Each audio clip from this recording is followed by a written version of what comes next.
Hello friends, welcome to Rida kitchen. இன்றைக்கி நம்ம பார்க்க போகிறது தேங்காய் பால் ரசம். வீடியோக்குள்ளே போகிறதுக்கு முன்னாடி மறக்காமல் ரிதா சேனலை சப்ஸ்கிரைப் பண்ணிக்கோங்க.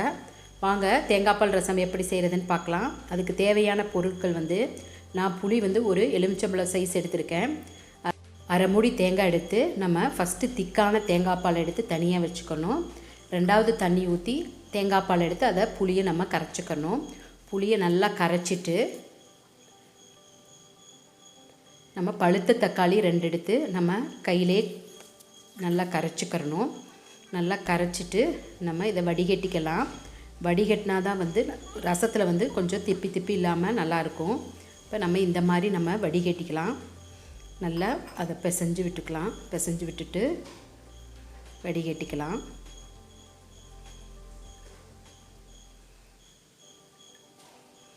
இந்த மாதிரி வடிகட்டிட்டு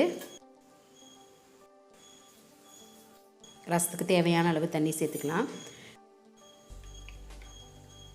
தாளிச்சுட்ட பிறகு தான் நம்ம கெட்டியான தேங்காய் பால் சேர்க்க போகிறோம். இப்போ நம்ம இந்த ரசத்துக்கு தேவையான அளவு தண்ணி சேர்த்துக்கலாம்.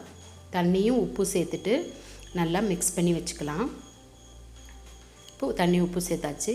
இப்போ நம்ம பொடி செய்கிறதுக்கு பூண்டு ஒரு 12 பல் எடுத்துக்கணும். ஒரு பச்சை மிளகா, 2 வரமிளகா எடுத்துக்கணும்.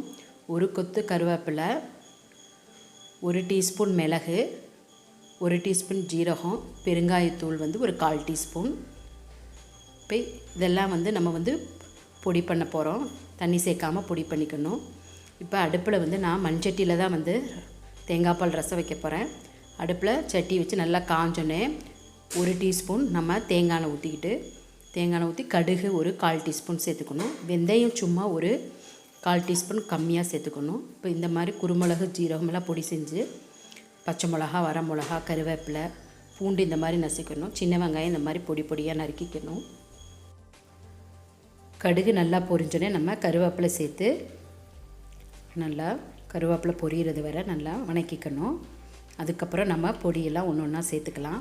குருமிளகு ஜீரகத்தை தனியாக பொடிச்சுக்கணும். ரொம்ப பொடிச்சிடக்கூடாது, ஒரு மாதிரி நைஸாக பொடிச்சுக்கணும். இப்போ சின்ன வெங்காயம் கொஞ்சம் சின்ன சின்னதாக சாப் பண்ணி நம்ம போடும்போது இந்த ரசத்துக்கு நல்ல ஃப்ளேவர் கிடைக்கும்.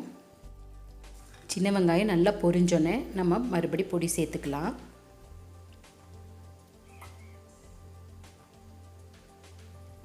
இப்போ குருமிளகு ஜீரகம் இந்த மாதிரி நைஸாக பொடிக்காமல் இந்த மாதிரி பொடிச்சுக்கணும்.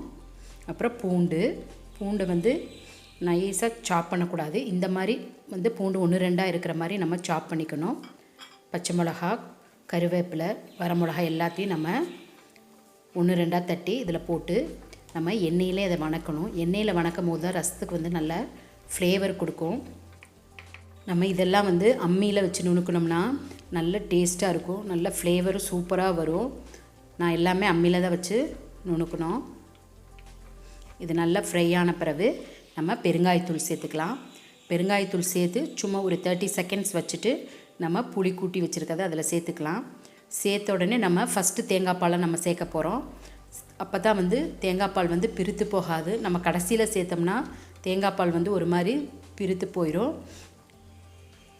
இப்போ நம்ம கூட்டி வச்சுருக்கதை சேர்த்துக்கலாம்.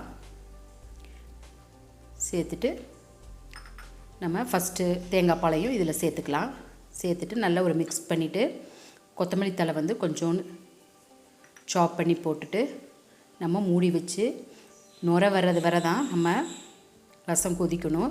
ரொம்ப கொதிச்சிருச்சுன்னா ரசத்தோட ஃப்ளேவர் போயிடும். நம்ம மண்சட்டி ஏற்கனவே ரொம்ப ஹீட்டாக இருக்கும். இப்போ இந்த மாதிரி நுர வந்தோடனே நம்ம உடனே ஆஃப் பண்ணிடணும். ஆஃப் பண்ணிவிட்டால் மண்சட்டியோட ஹீட்லேயே நல்லா ரசம் ரெடி ஆயிரும். இப்போ சூப்பரான தேங்காய் பால் ரசம் ரெடி ஆயிடுச்சு. சாதத்துக்கூடலாம் ஒரே மாதிரி ரசம் வச்சு சாப்பிட்றதுக்கு இந்த மாதிரி நம்ம டிஃப்ரெண்ட்டாக தேங்காய் பால் ரசம் வச்சு சாப்பிட்டா சூப்பராக இருக்கும். உங்களுக்கு பிடிச்சிருக்குன்னு நினைக்கிறேன். அடுத்த வீடியோவில் சந்திக்கலாம். பாய்.